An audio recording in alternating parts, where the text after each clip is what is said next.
Welcome back to Kaakibat TV. Ngayong araw mga idol, ibahagi ko naman sa inyo ang behind the scene ng aming ginawa na 9 seconds na real video na sa pamimitas ng sili kasama si Inday na inabot ng 8-8 bago nabuo ang kwento. Ang link ng real video natin nasa baba lang. Pero bago ang lahat mga idol, kung ngayon ka lang naligaw dito sa aking bahay, pakisuyo naman. Tusukin, oo idol, tusukin mo yung follow para updated kayo sa aking mga bagong uploaded na video. At pakishare na rin para kumalat at dumami tayo at para kompletos ricados tayo mga idol. Magkomento ka na rin kung taga saang planeta ka idol para malaman ko, para malaman ko kung saang lupalop ng mundo na ako nakarating, o lala.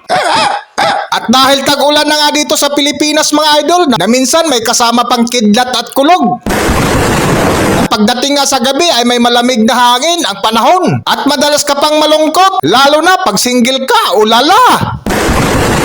Sa mga broken hearted dyan at umaasa pa, kahit mag-jacket ka pa, oo mga idol, kahit mag-jacket ka pa at magtakip ka pa ng makapal na komporter at uminom ng isang timba na kape, abay hindi magbabago, oo mga idol, hindi magbabago ang status mo ngayong tag-ulan, malungkot ka pa rin kapag mag-isa ka. Kahit magpagulong-gulong ka pa sa ibabaw ng kama, ulalda. Giatay mga idol, oy, balik tayo sa aking real video dahil nga sa bagyong Krising at sunod-sunod na ulan na nagresulta sa baha dito, baha doon sa ibang lugar ng bansa na kung saan nahirapan tayo, oo mga idol, nahirapan tayo gumawa ng content sa labas mga idol. Hoy, bagyong Krising, pag umalis ka ng bansa, pakisama na din ang feelings ko ha, salamat.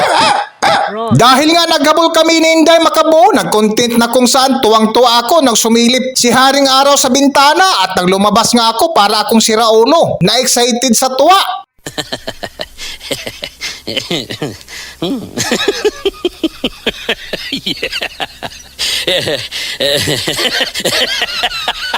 Para hindi nga masayang ang oras, sinimulan agad namin, oo mga idol, sinimulan agad namin ni Inday ang paggawa ng content na kunyaring namimitas ako sa nag-iisang puno ng sili sa aming bakuran, o lala. Habang inantay ko nga magsalita si Inday, gumawa muna ako ng eksena sa harap ng kamera na kung makikita mo ay inilabas ko, oo mga idol, inilabas ko ang aking mahaba na dila para mainsayo, o lala. At nang handa na nga si Inday ay sinimulan agad namin ang eksena sa 9 seconds real video na ilang beses din namin inulit-ulit para magkaroon, oo mga idol, para magkaroon ng buhay ang video namin. Ginagawa mo, Dong? Anong ginagawa mo, Dong? Nag-araro day, nag-araro.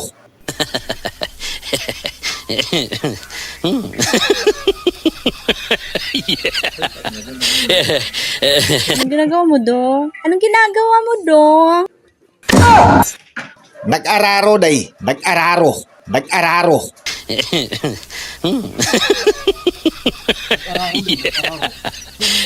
Magsasalta pa ako. Ito yung behind the scene mga idol na natawa ko na kung makikita mo nga nakailang beses ako napakamot. Oo mga idol, napakamot ako sa aking nilalamig na pututoy. Pututoy! Ulala! So ayan mga idol, katatapos lang natin mag-edit sa ginawa nating video. Ngayon ipakita ko lang sa inyo yung ginamit kong mangkok. Maliit na mangkok, ayan o. Ayan, may ilang pirasong sili pa.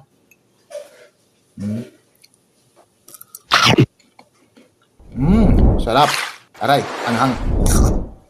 Hanggang dito na lang muna mga idol. Kung bago ka lang dito sa aking page, paki-follow na lang. Like and share sa ating mga video. Maraming salamat. So narito, ating panoorin ang video.